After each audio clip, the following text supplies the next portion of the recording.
Hello, hello, hello. How nice to have you with us. And this is the Sight Loss and Your Genome webinar organised by Genomics England and with the help of researchers and the Macular Society and Retina UK. And of course, you. So my name is Vivienne Parry. I'm a science writer and broadcaster, but I also have a role as Head of Public Engagement at Genomics England. And what we're going to do today is we're going to hear from some researchers. We're going to bring in a panel, which will include one of our participants in the 100,000 Genomes Project and both people from the Retina Society and Retina UK and the Macular Society. And then it's over to you, because this is a session where we want you to ask as many questions as you'd like. The best way to ask your questions is by putting them in the Q&A function, which is at the bottom of the screen. And we can come to you if you put your hand up, but honestly, it's better if you write in your question, because that way we can get more in. And we can also come back to you if there are questions at the end that we haven't been able to answer. This is going to be recorded and it's going to go out on our YouTube channel. So just to warn you of that. And let me introduce now our two researchers. And I'll explain how the research at Genomics England works in a moment. But let me introduce you to them first. So Professor Maria Musagi, hello. You're from Great Ormond Street and the Moorfields and UCL. So she's everywhere. She's absolutely everywhere. And you're a clinical researcher. So that means you're a doctor and you do research. That's correct. Nice. Thank you for inviting me. I'm really pleased to be able to join tonight. And we also have a scientist researcher, Jamie Ellingford. Jamie, where are you and what do you do? I'm a research fellow at the University of Manchester, and I'm based at the Manchester Centre for Genomic Medicine, which, amongst lots of things, combines the Manchester Royal Eye Hospital with genetic testing services that are delivered as part of the NHS, alongside what we hope is world-leading research into ophthalmic conditions. So let me ground you all and in a bit of what we're doing and what a genome is. So some of you will think about genetics and you'll think about perhaps a spelling mistake in your DNA code. So the equivalent of if you had a recipe that said 100 grams of fat for a cake and it's 100 grams of rat, which would make a very different cake. So what is genomics compared to genetics, and why are we fixated on whole genomes? Well, the problem is that if you think of your genome as being like your body's instruction manual, and you've got a copy of it in almost every cell of your body, you can think of it as being the instructions or the specific instructions, and then a whole load of other stuff. And the instructions are only a tiny, tiny part of your genome, and the rest everybody used to think was just gobbledygook. But now we know that in that gobbledygook are instructions that turn genes on and off, that make them do more or less of what they're supposed to do, and sometimes make them work at the wrong time. So it's the equivalent of your Christmas cake being made in August. So whole genome sequencing has become really important to understand why diseases happen as they do. And the 100,000 Genomes Project, it began in 2012, and it's been collecting whole genome sequences from people who very kindly donated not only their sequence, but also additional information about themselves, about the way that they're treated. So in your cases, it might be your retinal scans, it might be the kind of drugs that you're taking, but also what happens next, because that's a really important thing to know in genomics, is what happens next. Did your eye condition just carry on being the same, or did it progress very rapidly? Those things make a big difference, because then we can look back and say, that's the thing. All these people have the same thing in common, and they all have progressed very rapidly. Now we know that this is additional information. So we gather all the genomes are available. They're de-identified, so there's no identification on them. They're all available for researchers, and our researchers huddle in the condition-specific domains, and there is a Vision GSIP, they're called, horrible acronym, Genomics England Clinical Interpretation Partnership. So that's it in a nutshell. And the final thing I want to tell you is that often visions, even though it affects so many people when things go wrong, and it often stands in the back of the queue when money is given out.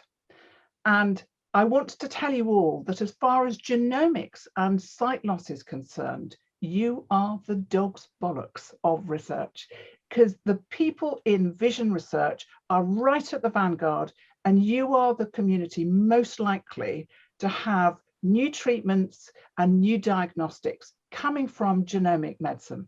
And we'll find out why that is from both of our researchers. So Maria, first of all, why is genomic research so important in vision loss?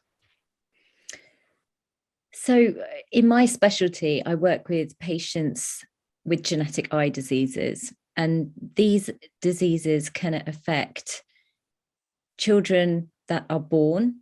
So, you know, from the time they're developing in the womb during pregnancy, it can affect children, it can affect adults, and then the elderly. So it can strike at any time, and it can affect any part of the eye. We know that there is a genetic basis to these conditions, but that isn't enough. We need to know what the exact cause is, because until we understand why that particular gene causes disease, we can't really start to develop treatments for patients. We need to, sometimes we use diseases to kind of understand how normal eye development works, or how the eye is functioning normally. So there's a lot of understanding needed in terms of disease mechanisms, and knowing the gene helps that. And that will reveal targets that we can then work towards developing treatments for our patients. So by having access to one's genome and being able to interrogate it and find those spelling mistakes means that we are then one step closer to getting to a potential treatment for those patients. And what particular area of vision loss are you interested in? What's your research interest? Because I know you, as a clinician, you treat all sorts of things, but what's your research interest? Yeah, so I have two main areas of interest from a research perspective. One are those conditions which children are born with. So children can be born with no eyes, smaller, underdeveloped eyes, clefts in the eyeballs, the front of the eyes may be malformed. So I'm very interested in understanding how genes control normal eye development, and when there are mistakes in those genes or faults, how they lead to problems with eye development. The reason I'm very interested in that area is because it's been understudied and underinvested in, really. And so there is a lot of work that we need to do to be able to start to get to a point where we can provide genetic diagnoses to these patients and then start to go on to develop treatment. So we're in a relatively early phase of research still for this group. And then the other area that I'm working on is inherited retinal diseases. And this is the most commonly known area of genetic eye diseases. And in particular, I'm focused more on developing treatments for patients. So clever people like Jamie will identify the genetic cause, and then I will take a look at the gene. I will see how it's functioning and malfunctioning, and then develop treatments. So some of them may be using small molecule drugs, some may be using forms of gene therapy. And then what I like to do, because of my kind of clinical background, is do a full circle back to the patients. And that may be studying them in great detail so that I can pick out certain measures that would help in a clinical trial to show a response to a treatment, and also running clinical trials as well. So that's my research in a nutshell. Because that's the other thing about having this great set of sequences is that if you discover that there's a particular problem that might benefit from a certain new treatment, we can go back to all the people who've got that same change in their genome and ask their clinician if they would like to be involved in a clinical trial of that new treatment. So Jamie, what's your research involved, and why is the 100,000 Genomes Project so important to your research? So I've come into this area of research from a very different background to Maria. And I think one of the things that both of us would stress during this call is how interdisciplinary and multidisciplinary the teams need to be now in the modern age to be able to identify new causes of genetic eye conditions and to translate that into patient care, into treatment. And so that involves both clinicians, counsellors, clinical staff that see the patients, researchers like me who deal with big data. And so by training, I'm a computational biologist, and I'll talk a little bit more about that. But what's a computational biologist? So I'm self-taught. Apart from very clever. No, we confuse people a lot, which leads to the misconception that we're clever. It just means that we talk different languages sometimes. But what I try to do is combine biological knowledge, and so understanding of how cells work, how the genome works in a functional sense, how it actually switches genes on and things like that. I combine that with computer programming, so writing pieces of software to be able to interpret variation and to be able to process these big data sets that are coming out from projects like the 100,000 Genomes Project. The other side of that is actually we need people in the wet laboratory still. And so people, the traditional scientists. What's a wet laboratory? They're your traditional scientists that have got lab coats on, have got pipettes. They always have pipettes. Exactly. Yes. And test tubes and are growing cells in laboratories. And actually, it's that real combination of skills that, whilst it's Maria and I talking today, that actually the teams we work within, we have to work as parts of teams that have all of these different aspects to them to do the types of research that we want to do. And how important is the 100,000 genomes set of data to a researcher like you?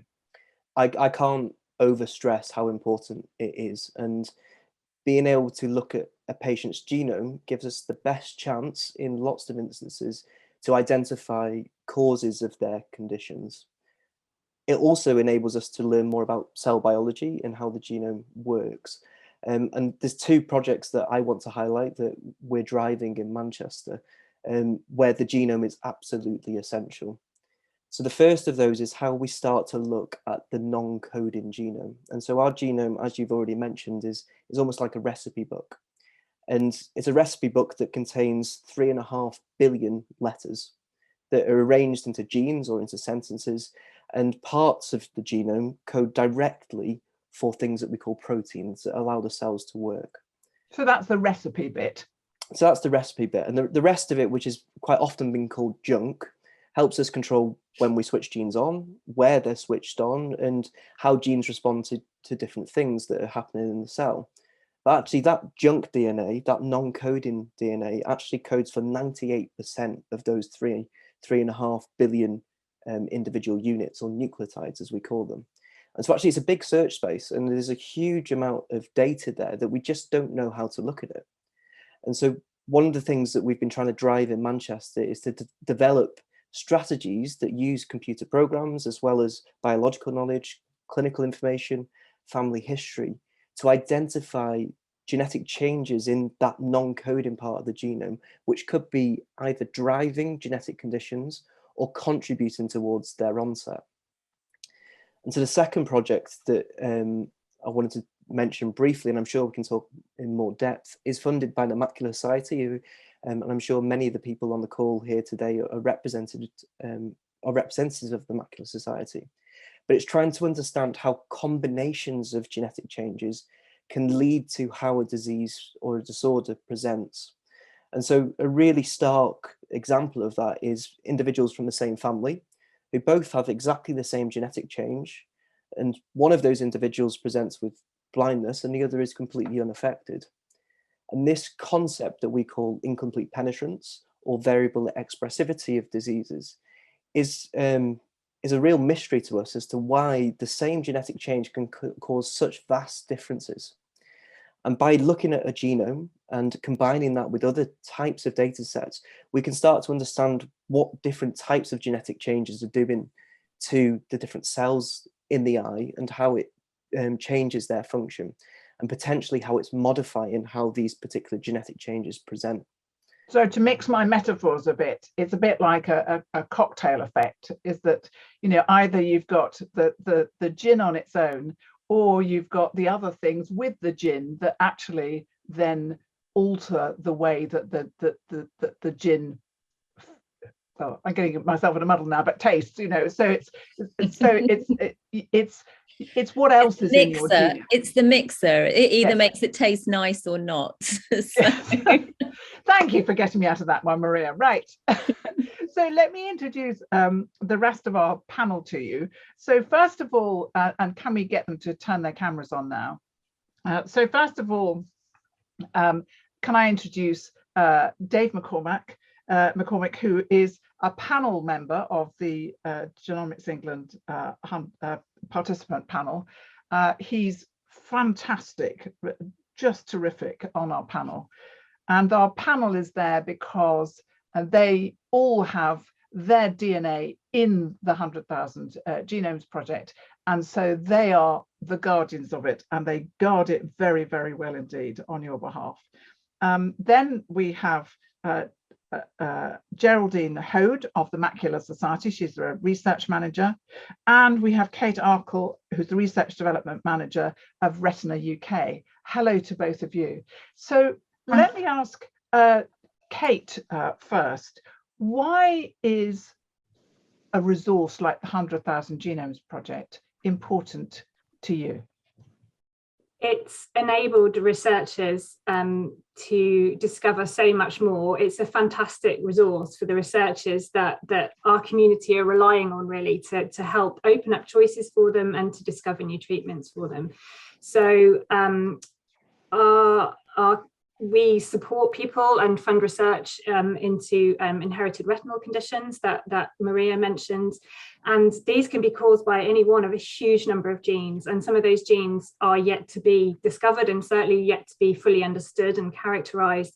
So the data that's come from the 100,000 Genomes Project is absolutely crucial for researchers to do work similar to Jamie, to really mine that data and pick out all the relevant information that will ultimately help our community. It will help researchers like Maria find treatments.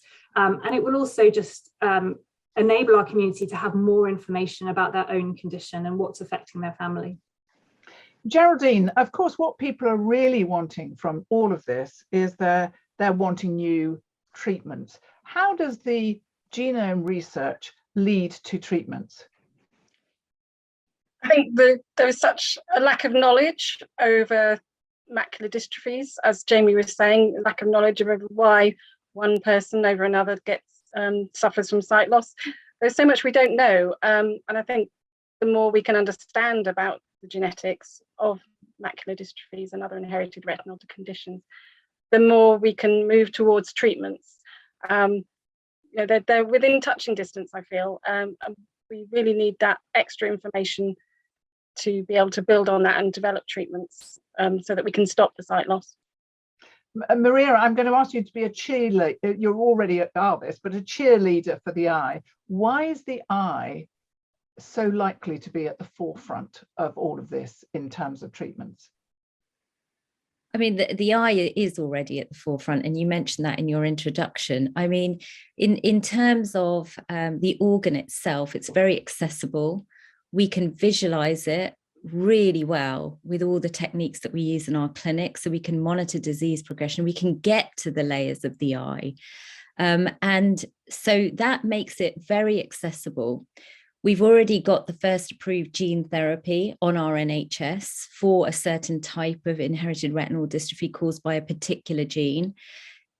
By undertaking genetic testing, and at the moment, whole genome sequencing is what we undertake for the majority of our genetic eye disease patients in our clinic, we can pinpoint the exact genetic change.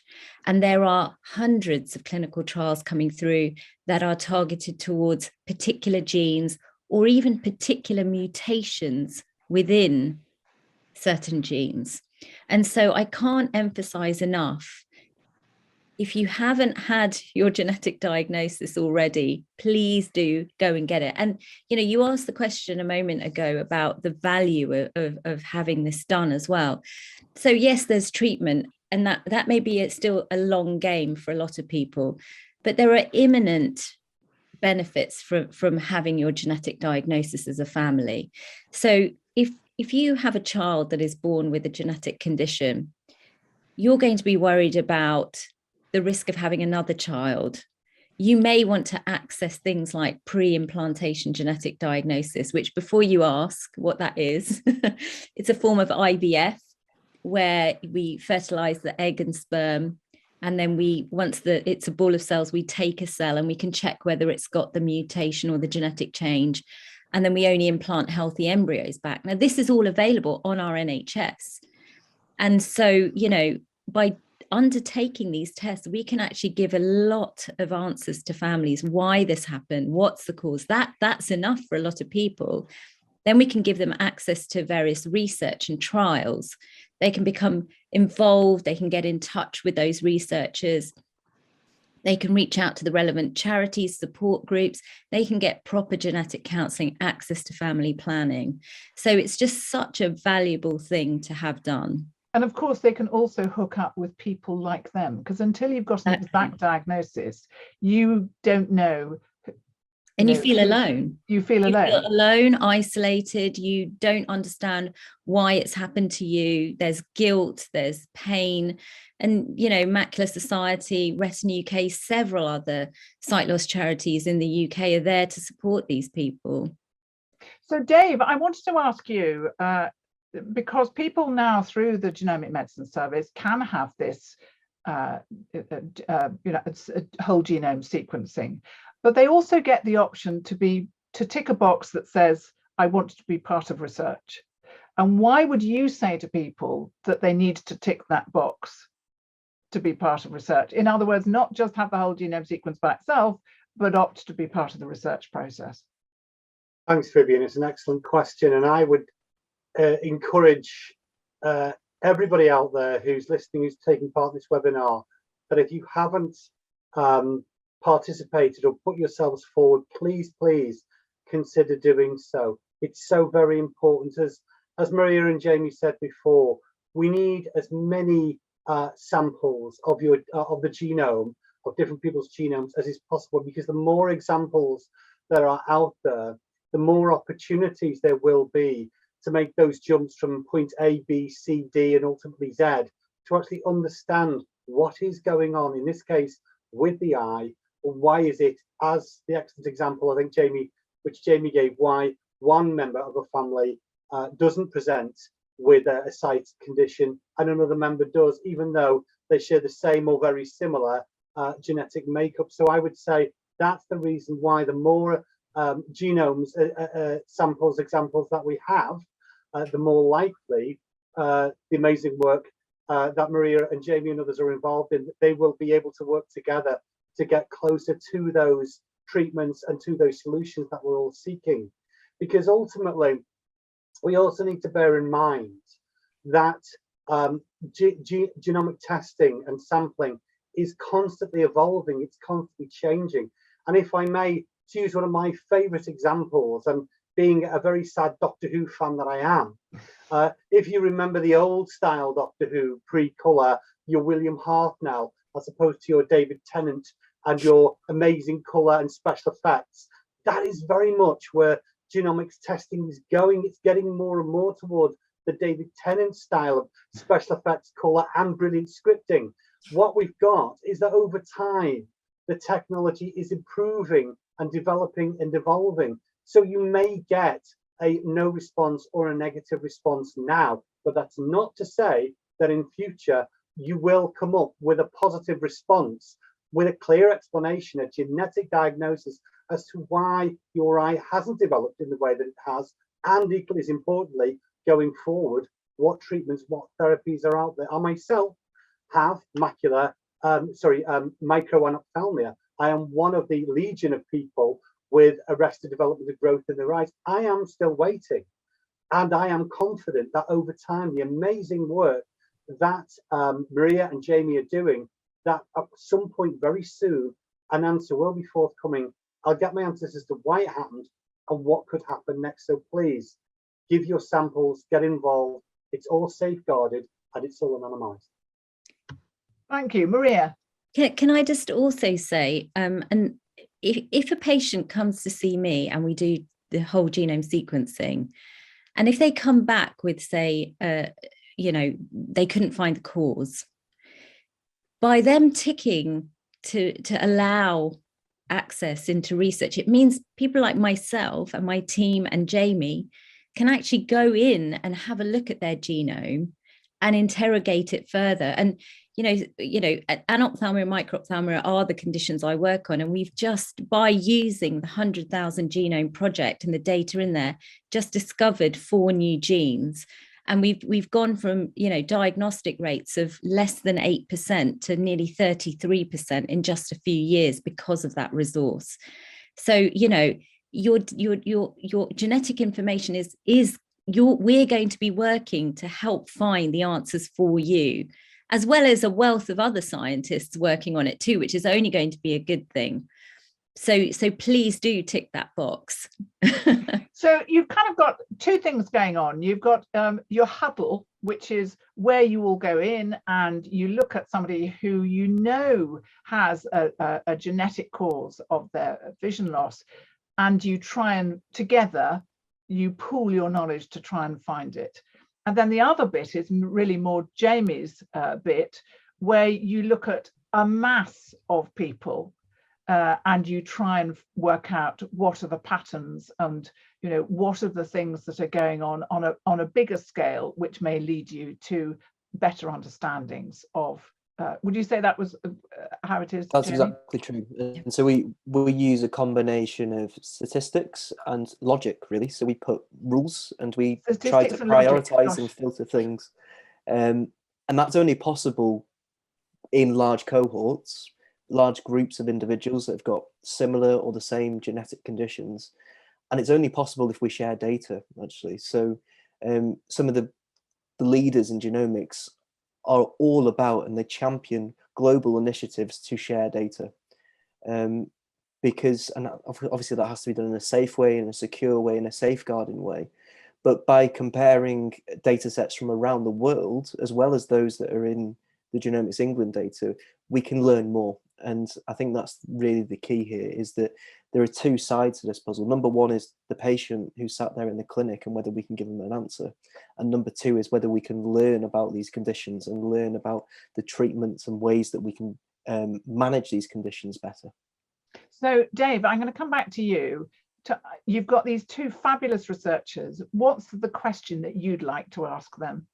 Thank you. This is an ideal opportunity. Thank you for giving me this chance to ask those questions. For me, one of the big questions that I would like to put to you is, could you identify one big development for patients with sight loss, which you feel is coming up within the next year to 5 years, as supported by genomics research? Maria, not to put you on the spot or anything.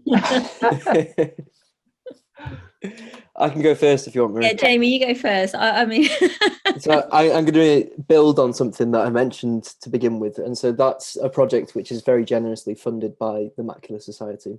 And one of the things that we want to do is to build a catalogue of genetic variants that influence the way that genes are switched on within particular cells or layers of cells within the eye. And so we're focusing on the retina and 2 parts of the retina, so the neurosensory layer, and so that contains kind of the neuronal tissue that allows us to convert the light energy that goes through our eye and shines onto the back of the retina into electrical signals, so that it can be passed to the brain and we can actually convert that into a visual image.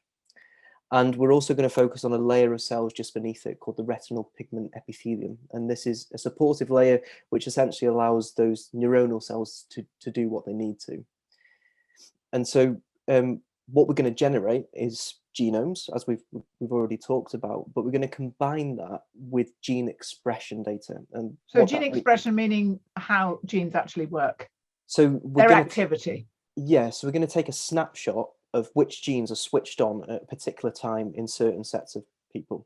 And we're going to do that for the neurosensory retina and for the retinal pigment epithelium. And we're going to combine those two things together and start to look for differences. And so we can only do that with a large cohort. And so we're going to aim to do that for 200 individuals, and then start to identify genetic changes that are associated with overexpression or underexpression of genes, whether certain genes are being expressed at a certain level versus another, and combine that information with things that we look at more traditionally in a sense of a genetic diagnosis, things which are unique to the family or really rare in the population, to understand if we can combine these things into our, to use the analogy again, our gin cocktail, to be able to better predict how disease will present in individual 1 versus individual 2. And that's really important knowledge for people to have at the beginning of their sight loss journey, isn't it? Yeah, so there's 2 really key benefits. I mean, there's lots of benefits, but 2 which I think are really key and intuitive. So the first is risk prediction. And so if you if you yourself suffer from sight loss and you're worried about the risks to children or to other family members, then that might give us a better idea as to how likely it is that they will also suffer from sight loss, or to the extent with which they will suffer from sight loss.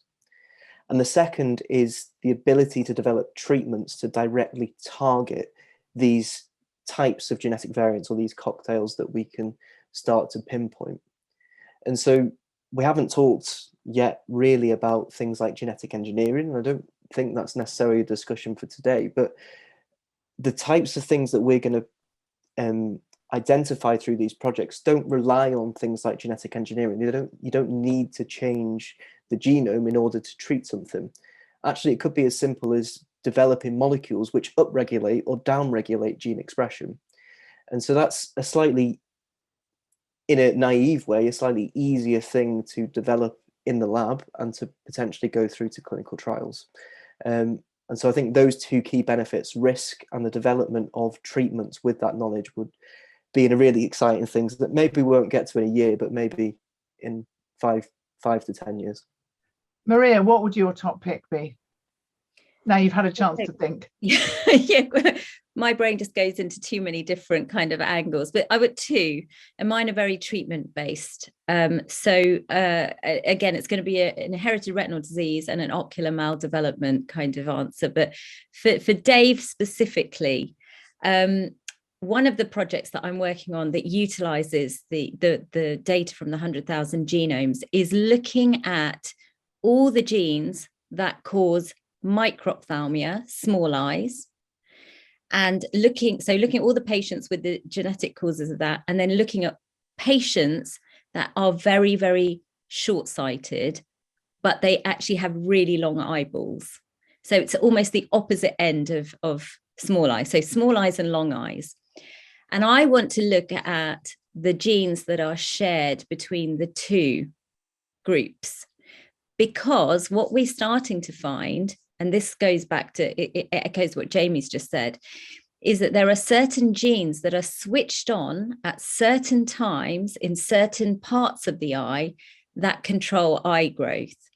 And ultimately, what I would like to do is find out which one of those genes, or a few of the players that control eye growth, and manipulate them with a chemical or a drug, not necessarily gene editing, as Jamie said, so that if I've got a young child that's born with a small eye that has visual potential, I might be able to give an activator chemical or drug, and the eye could grow a bit more.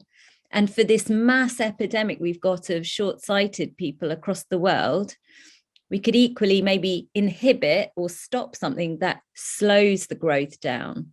And so that for me would be, amazing. So that's one thing. And then for the inherited retinal diseases, one of the things that I'm working on is an alternative form of gene therapy that was funded by Retina UK. It's called non-viral gene therapy. So we all know, I spoke about the gene therapy that's available on the NHS that uses a virus to deliver a correct copy of the gene to the back of the eye. Well, we've been developing a non-viral delivery vehicle, and it can hold genes of any size. We've been working on a condition called Usher syndrome, which is the commonest cause of deaf blindness. And we are getting close to moving towards potentially that becoming something that could be clinically translated, probably in the next 5 years or so, with further investment and work. But it could be a safer, more effective approach to gene therapy, and it may be able to then encompass a lot more different genes and not just be restricted with viral vectors to the smaller genes. Again, this all depends on patients knowing their gene so that they can access these treatments. So Geraldine Hode of the Macular Society, how exciting are these new developments? Because it seems to me that all of this is suddenly accelerating at enormous pace. Is that impression actually a true impression? I feel it is. I've been working in this area and in the Macular Society for nearly 7 years now, and the pace of change and development is just accelerating, and I'm having trouble keeping up, which is fantastic.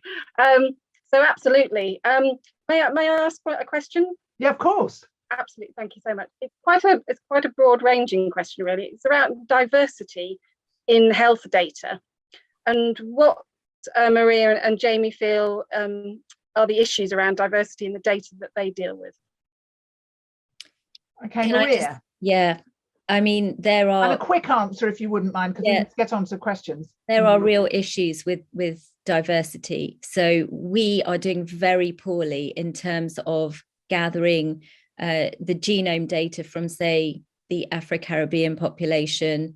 We really need to work on that, because we have cases of patients that come to see us, and when you're going through to try to find what the genetic cause is, there may be changes that are normal within a certain population, but disease causing in another. And unless we have a big cohort that represents all the ethnic diversity, it just makes it very hard to solve certain cases. So we really need to extend this to involve, much more cultural diversity to represent the genomic work that we're doing. And Genomics England has got a big programme to do exactly that at the moment. I'm going to take some questions from the audience. And Teresa Bell, hello to you. My daughter has aniridia. She, as well as her dad and I, took part in the 100,000 Genomes Project. Can I find out if I ticked yes for research? You did tick yes for research. If you're in the 100,000 Genomes Project, you're sorted, Teresa. Don't you worry, you're in there. Then we've got Jane Woodhead. Thank you, Jane, for this question. I'm a participant, but I've been told I'm one of the 30% where the faulty gene hasn't been found. I have pattern macular dystrophy. What might this mean moving forward? Would I be excluded from trials and treatment? And is that 30% statistics correct? I think that's one for you, Maria. Yeah, it is around 30% of patients with inherited retinal diseases may not initially get as a positive genetic result. No, it doesn't mean that you'll be excluded. So just to say, and I know Vivian was going to ask me this at some point, but it probably now is the right time to address this. But as a clinician, when I look into a patient's eyes, I can tell you whether this condition is genetic or not. And so just because they haven't found the gene doesn't mean it's not genetic. It just means that we need to do a lot more work to try to find out what it is. And there are a number of trials and research, agnostic research that's going on, that are developing treatments that are directed towards the disease pathway. So, for example, stopping cells from dying or reducing stress within the retina, that are independent of the gene that causes it. Because even if you know your gene, it may be that it's so rare that nobody's developed a treatment for it or nobody's working on it. And so there's a lot of work going on to develop treatments for those who don't have a genetic diagnosis. And Jamie, some of this diagnosis goes and fits and starts, doesn't it? It's not a smooth line that, you know, after a certain amount of time, you know, more greater proportion, because it depends in each particular area what new discoveries are made, sometimes on the other side of the world, that are shared, that suddenly allows people to go back to the data and re-diagnose a whole big batch of people in a way that they haven't been able to before. Exactly. And just to kind of stress some of the things that Maria was saying then again, that we're only looking in the first instance, in most cases, it's not us as researchers that give back those genetic diagnoses to begin with. Everyone that's recruited to the 100,000 Genomes Project will go through an NHS laboratory here in the UK for their first tier of testing. And those strategies are designed so that, number one, we can get through all of the fantastic participants that have been recruited, and number two, so that we can quickly come out with answers that we think are obvious causes for conditions. And so one of the ways to do that is to just restrict the analysis to the parts of the genes that we know how they function. And so that's specifically the parts of the genes that code for proteins. And we know that a gene isn't just the part that actually ends up being a protein, but also all the things that control how it's switched on, as well as things within that kind of separate those bits that are protein coding that we call introns that can be disrupted as well. And actually, there's a whole load of things that we can do for the genes we already know about with this fantastic genome data as researchers that can't quite be done in the clinic just yet, although that's not a million years away. So we've got another question from Stuart Copeland. Really enjoying the webinar. Thank you, Stuart. We appreciate the compliment. I'm sure I won't be the only person to ask, but here goes. I have recessive RP and I'm part of the 100,000 project. My parents and I gave blood some years ago. Moorfield told me initial analysis didn't yield the faulty gene, again some years ago, and that further analysis was ongoing. How does that further analysis work? And I'm actually going to bring Dave in here, because this is one of the things that we've been really obsessing about in the participant panel on all your behalf, to make sure that there is a regular reanalysis. Now, for some people, because of the way that it goes and fits and starts, as I said, you may not know much in the next 5 years or 10 years, but for some people that information could come much more quickly. It depends on how the research goes, not just in the UK, but all over the world. Dave, what are your thoughts here? What would you say to Stuart? I would say to Stuart, you know, you're raising a very fair point here, but keep going. It's always that word about patience, isn't it? You know, we're patient because we're patient. We have to be. But we all recognise how challenging this can be.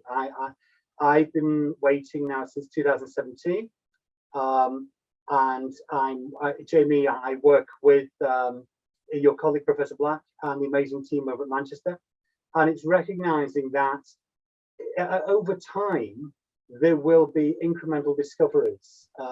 We get from point A to point B to point C with that massive data, both from the 100,000 Genomes Project and other research projects which are going on alongside that one around ophthalmology, around eyes, and globally what's going on. But there will come a point, I believe, that there'll be a critical mass where there's that much data and that much discovery going on that it won't be going from point A to point B. It'll be A, D, and hopefully towards an ultimate answer. So although it is frustrating, I would say hang in there, keep working with the clinician researcher community, keep coming to these webinars, because I can promise you, I and my colleagues, patient colleagues on the patient participant panel, regularly are saying to Genomics England, through Vivian's good offices and other members of staff at Genomics England, to constantly ask those questions. Big question: where is the data right now? What is the research telling us?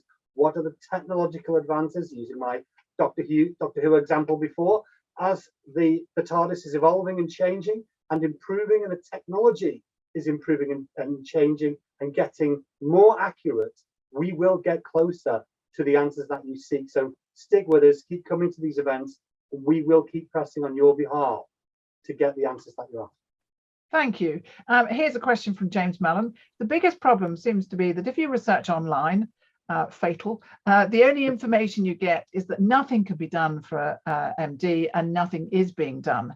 Much more awareness needs to be put out so people know what can and is being done.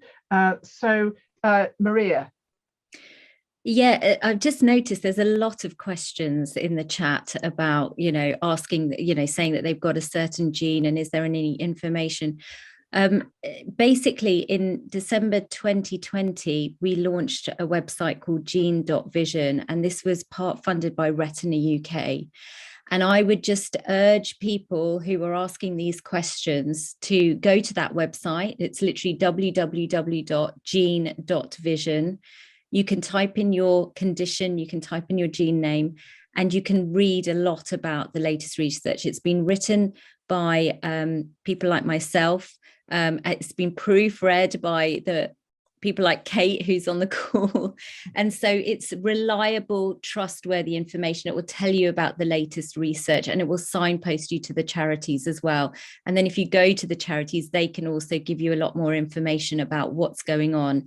They often have fabulous kind of patient information days where they will bring researchers in who will talk about, the advances that they're making in relation to your condition. So that's what I wanted to say. And Pinar, thank you for putting the link in the chat. Kate and Geraldine, quick comment from each of you about that.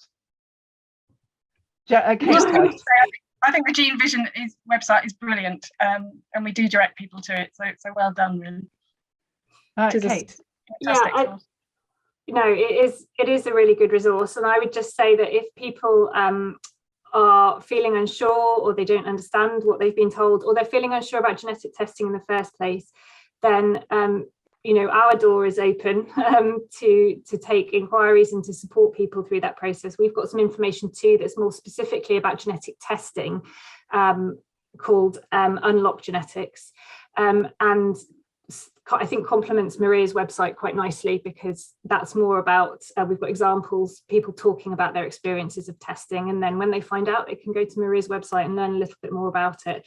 But yes, we're always, prepared to help people understand a little bit more about the genetic diagnosis and also understand the choices that come with that diagnosis. And Maria's already touched on this quite a lot, but I think it's so valuable for families to understand their genetic diagnosis and then be able to speak to professionals to understand what choices that opens up for them and how that affects the rest of their family as well. Now, Yasmin Al-Shekli is asking, I have the BBS10 gene, so any information with Bardet-Biedl and RP, and is that where she would find that information? Yeah, absolutely. Yeah. Fantastic. So one of my favorite people asking a question here, Andy Hart. Andy's asking, how important do the researchers think that clinical information might be, and how do patients contact researchers to correct the errors in this sort of GP hospital data? It's a really important point. We did actually have to do a lot of cleaning up of the clinical data. Men who appeared to have had hysterectomies according to their hospital records, all sorts of strange things. So Maria, is there a way that people can correct? Well, for the first part of the question is actually more important. So I spend hours every week in multidisciplinary team meetings with the group that Jamie identified at the beginning, where we talk through genetic results and where, for example, there may be clear-cut results, but there are a lot of patients where it could be questionable whether that particular change causes that particular condition.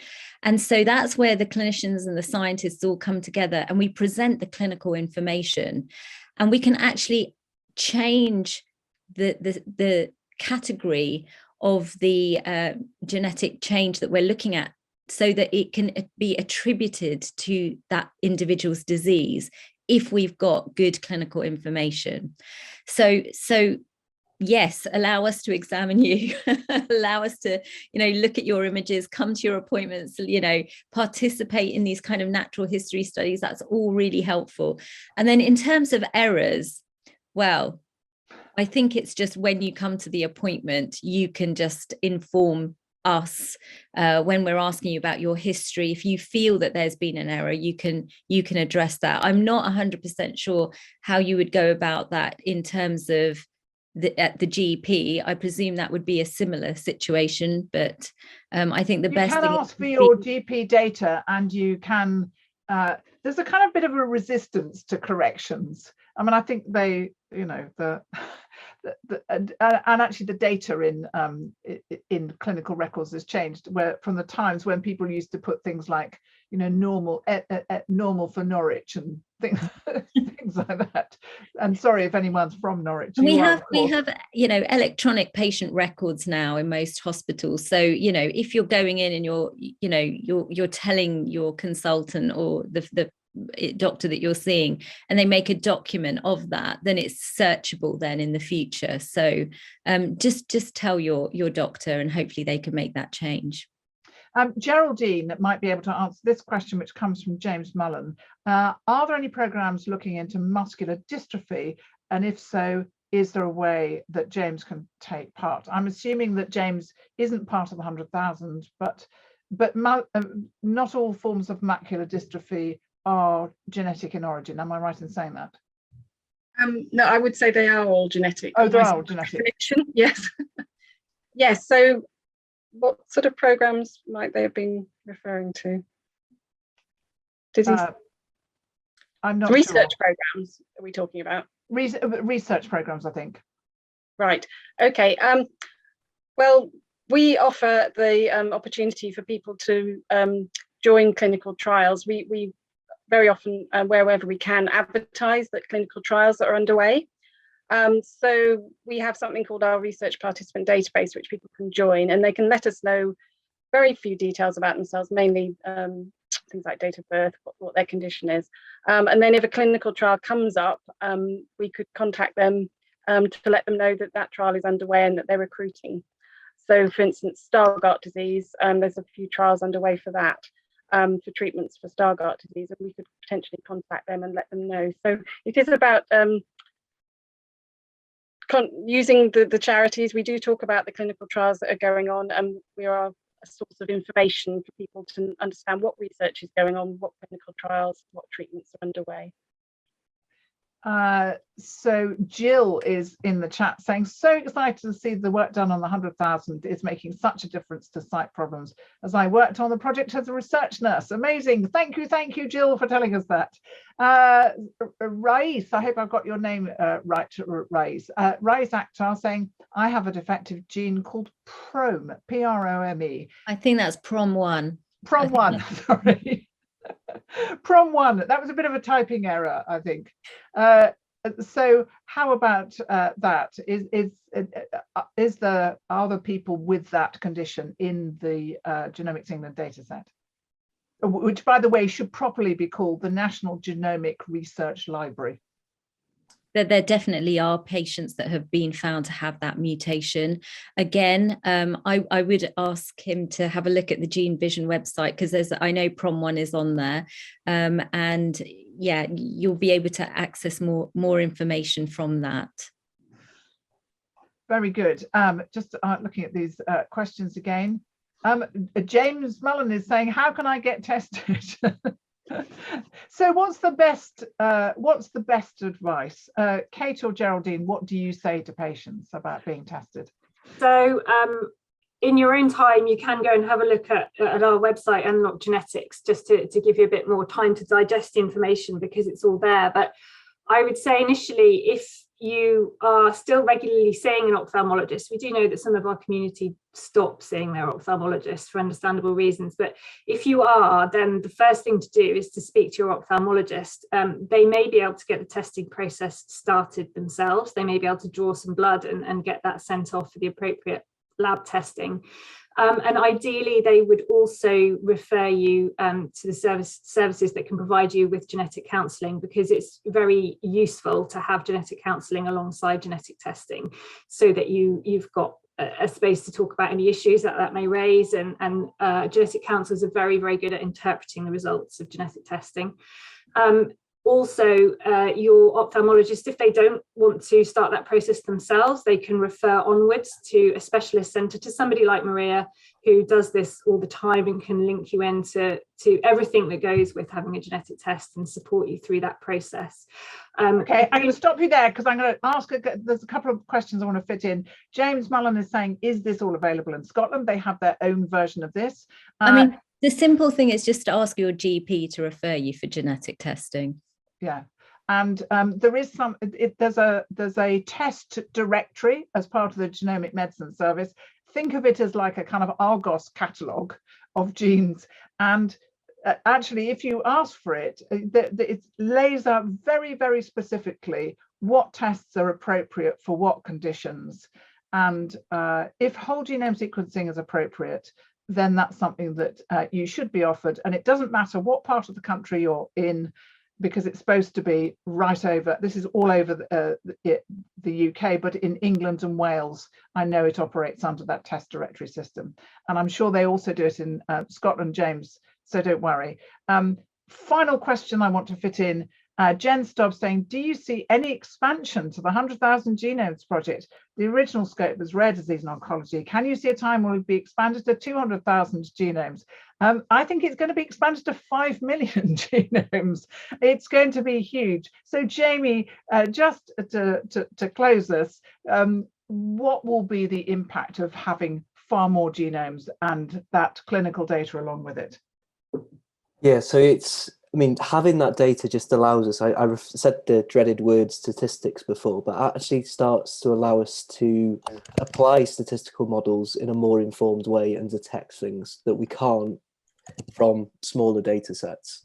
I wanted to pick up, so I do think there's real strength in numbers here, but I wanted to pick up on a comment that Dave answered a while ago around patients and having patients in genetic diagnoses coming back, and to give a kind of a simple analogy to hopefully put in context where we are in terms of genome research. So if we think of the genome as a string of letters, and that was in normal sized text that we see in textbooks or reading books, then actually we'd expect the genome to go about 5,000 kilometers. So from New York to London, maybe. And the reality is that right now, our study of the genome doesn't even get outside of zone 2 in London. And so we've got a huge way to go to understand about what that other 98% is doing. And we can do that at greater power with these larger data sets. Fantastic. Dave, I'm going to leave you with the last word on this. Dave has just been tireless in his support of people with vision loss on the participant panel. And can I just tell you all that you are incredibly well served by Dave and also Andy, because they are ferocious on your behalf. We are ferocious, and we never stop posing the question, which I think has already been raised by one of our participants today. And that is, where are we now? Or to use the often used by my children, are we there yet? Always ask that question, are we nearly there yet? And the answer is, we're getting there. It's going to take time. It's not easy, particularly if you've had a recent diagnosis or there has been a deterioration in your existing vision and you're wanting to get some answers. It's not easy, no question on that score. However, I believe that as we move forward, as the technology improves, as our knowledge deepens, and the amazing work that Maria and Jamie and others are involved in, both nationally and globally, as we move from that 100,000 to 5 million genomes mapped out, and we understand how those different genomes work, we will get to the answers that we're after. So it's not easy. Having to wait is difficult, no question. But I believe that over time, we will get there. And Andy and myself and colleagues on the patient participant panel, we are working with you, we are working for you, and we want to know what the answers are as much as you do, and we will get there in the end, because we are never going to stop asking that question. Are we there yet? Fantastic stuff. So I'm going to say thank you to all our panelists, to Maria and Jamie in particular, but also to Kate and Geraldine and Dave, and principally, of course, to you for coming along to this webinar. I hope you enjoyed it. Tell your mates, tell your family, tell everyone about the value of genomics in vision loss, and I'll see you again soon, I hope. Bye for now.